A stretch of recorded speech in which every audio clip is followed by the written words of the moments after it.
News 5's Marty Peratt shows us just how handy that help will be. Don Doran is a man searching for help. His home is a has-been. Wall's gone. The house lifted up. Like hundreds of other Harrison residents who were uprooted by the tornado, Doran waded through the Federal Relief Center that opened today at the Harrison Elementary School. The feds are here for about a week to help people find temporary housing, get a grant, or secure a loan. Don's story sounded kind of like all the rest. House is destroyed. We had a couple walls left standing. We were a lot luckier than a lot of people. We didn't have walls collapse on us or roof pulled off, but we did have a lot of structure damage, and that it does need a roof. The bookcases were, I'm sorry, if I had my videotape, I'd be more than happy to make you a copy. I got all this on record of the pile. Within a week, the checks or loans will come trickling back to this community. After taking care of the red tape, it was back to work. Things are shaping up, but the scars may last a lifetime. 1 week ago tonight, this was a pretty dandy neighborhood. And then a tornado rolled over that Indiana hillside like nothing these people had ever seen before. Most of the people around Bright, Indiana, and here in Harrison, Ohio, say it's the worst thing that's ever happened to these communities. If so, they should be proud, because although the storm bent and broke a lot of the homes and neighborhoods here, certainly the spirit of the people did not. In Harrison and Bright, Indiana, Marty Peratt, News 5. The News 5 truck became a delivery vehicle. All the help is desperately needed.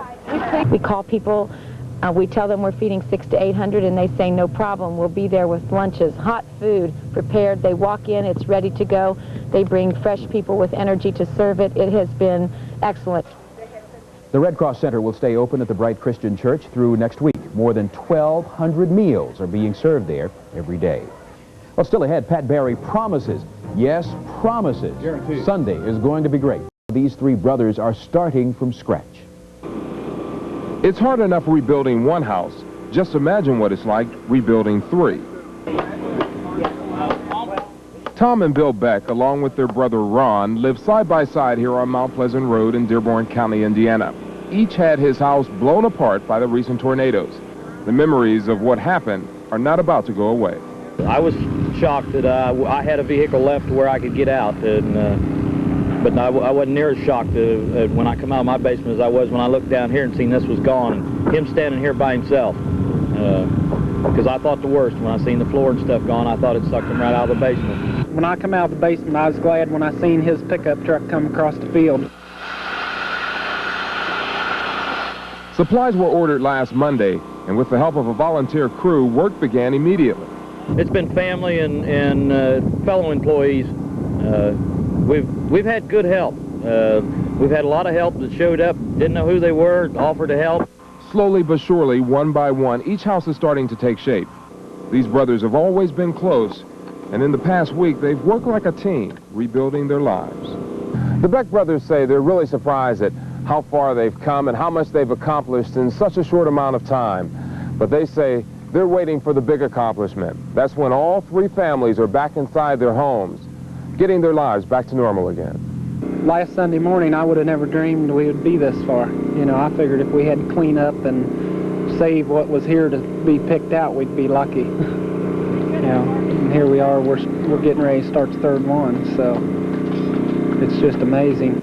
Curtis Fuller, News 5. Still ahead tonight, a burning oil tanker is now a definite threat in the Gulf of Mexico. And the world's oldest man passes away today. We'll give you his secret to making it to 112 years old. George Vogel with sports. Now, Cincinnati's News 5 Tonight. Good evening. Dozens of families are homeless tonight after tornadoes wreaked havoc in the tri-state. But more importantly, thousands are counting their blessings that the storms did not take any lives in our area and that their neighborhoods can be rebuilt. It's too awesome to believe from the ground. But as you can see, it's truly unbelievable from the sky. The tornadoes jumped from location to location, leveling one house, then leaving the next one untouched. You're looking at pictures of heavy damage in Springfield Township, Fairfield, and Harrison. Now, out of all the areas wiped out by the tornadoes, Harrison got it the worst. News 5's Clyde Gray and meteorologist Joe Lazura have spent the day out there, and they join us now live. Clyde, how bad is it there? Well, Jerry, actually, believe it or not, it is calm here in the Harrison area. It is deceptively calm now, considering that 24 hours ago, the tornado was coming through this area just about this time of the evening, and it was coming more or less right through where I'm standing right now. You can see, looking behind me, some of the destruction left by that tornado. It was fairly devastating in this neighborhood. But earlier today, Governor Dick Celeste took a tour of another neighborhood where the damage was even more extensive. After taking an aerial tour, Governor Celeste got down to ground level. Along with the mayor of Harrison and the National Guard commander, the governor visited neighborhoods hard hit by the tornado. The governor saw tornado damage in Niles, Ohio 4 years ago. What he saw in Harrison, trees turned into toothpicks, houses and businesses gutted, clearly moved him. The fortunate thing was that there weren't serious injuries or somebody killed. I mean, this is a remarkable... pretty amazing, given everything. It's right. It's remarkable when you look at a scene like this that people survived. The governor saw everywhere the scenes of people rebuilding. It's the very impression the mayor of Harrison wanted to make on Governor Celeste as he seeks help to rebuild his city. We're going to have help for these people down here. There's no way we can rebuild this community without federal help. The governor met with homeowners to learn firsthand the horror of the storm and the frustration and shock of having to rebuild. The question now is what the state can do to help home and business owners. Well, we'll certainly do everything we can. I can't evaluate that. We have a team that's on its way down from Columbus now, from our emergency management assistance, to work with the mayor and the local officials and provide us with a formal evaluation of the damage. Joe Lazura joins us now. He's going to be talking about a different aspect of this storm and some of the damage it did to this area in just a few seconds. But before we get to that, I want to point out to you that there are a few school closings in this area because of the bad weather. First off, Pleasant Run Elementary and middle schools will be closed tomorrow. There will also be no classes at Harrison Elementary, junior high, or high school. And the summer school classes for the school system serving Bright, Indiana will be postponed. Also, in the Southwestern Local School District, the William Henry Harrison High School is closed, as is Crosby Elementary School. St. John the Baptist Elementary School, the Christ Center School are also closed, and the graduation ceremonies at Christ Center School are postponed as well. All right, Joe Lazura joins me now, and as I said before, he's going to be talking about a little bit different aspect of what's been going on in this area. Joe? Well, you know, it's hard to believe that just as you said 24 hours ago, Harrison was in the process of becoming a partially destroyed community. And you know, you look around here and it's just unbelievable. Well, last night while it was happening and shortly after the tornadoes touched down, our own News 5 Curtis Fuller was one of the first people here to assess the damage as the tornadoes did touch down. He met up with one family that lost everything, including their home, all their belongings, but tonight they are thanking God that their family has survived. This is all that's left of Bob and Rita Conley's home. That there's material, I can replace that, you know, and we'll go on, you know, with our lives the way it is. God gave it to us, God took it away, and he'll give it back to us again. That's how we look at it. 15 years, though. A lot of blood, sweat. Doesn't matter, you know. The important part is we got a 17-year-old son, he's fine, and we got a 14-year-old son, and he's fine, and a 12-year-old son, and he's fine, and those are the important things in life. The Conleys, like many other families in Harrison, spent a night of disbelief. For them, their home of 15 years destroyed. I mean, now it's just basically everything's okay, you know. We'll replace everything and get on. Anthony and Jamie Delwig of Green Bay, Wisconsin, were on their way to North Carolina for vacation. We tried to find a midway point to stop, and we decided to stop here. It looked good. We show up, and within 15 minutes, we wanted to get something to eat at Bob's Big Boy, and that's about it. The rest is history. We saw Bob's Big Boy, his face hit the dirt, and that's when we hit the dirt. These pictures tell the best story of what happened here. Still, it's a sight that even as you look at it firsthand, as I did overnight, you are in shock, because you wonder how something so destructive can happen so fast. Who is that? Mom? I told him no one was at the house. John? Yeah. Oh, God, what? Have you talked to your parents yet? Yeah, Mom, Jenny, let's call them. They called the house. Oh, they called your house? We were all over at Tom's. Okay. Police say as many as 100 homes may have been destroyed. Some folks were trapped inside. Fortunately, no one was seriously injured. We have a lot of electrical wires down. We have a lot of gas leaks, and we're trying to contain all those right now. I was just singing the choir in the morning. Yeah, that's that's it. My wife and my kids and we all, we go to church and we believe in God, and even though what you see here is a mess, God kept the precious things precious, and He kept them alive, and that's the important things in life to me. Curtis Fuller, News 5. Now, what hit the tri-state here, the tornadoes we had, were just a very small portion of a huge outbreak, one that's destined to become one of the top 10 worst outbreaks for tornadoes. And coming up in a few minutes, I'm going to show you more about how the Midwest was just pelted with these storms. Jerry? Joe, I think and Clyde, one of the major items this time compared with some of our tornado disasters in the past was the warning. Apparently, people really got warnings and took care of themselves. Yeah, without a doubt, the warnings played a part. If we had over 50 tornadoes, if this had happened 15 years ago, there would have been hundreds of deaths, not just 10. So, Jerry, we have a lot to thank, especially our warning system. I'll have more on this huge outbreak in just a few minutes. Okay, thanks a lot, Joe. Now, one of the other areas hardest hit is Bright, Indiana. It's a small town about 25 miles west of Cincinnati. The twister destroyed several homes here. It completely flattened many of them. It sent cars flying through the air and twisted trees like knots. It knocked power lines down all over the place. Fortunately, nobody here was injured. The people there tell us they listened to the warnings on television and radio. Nobody been hurt, so.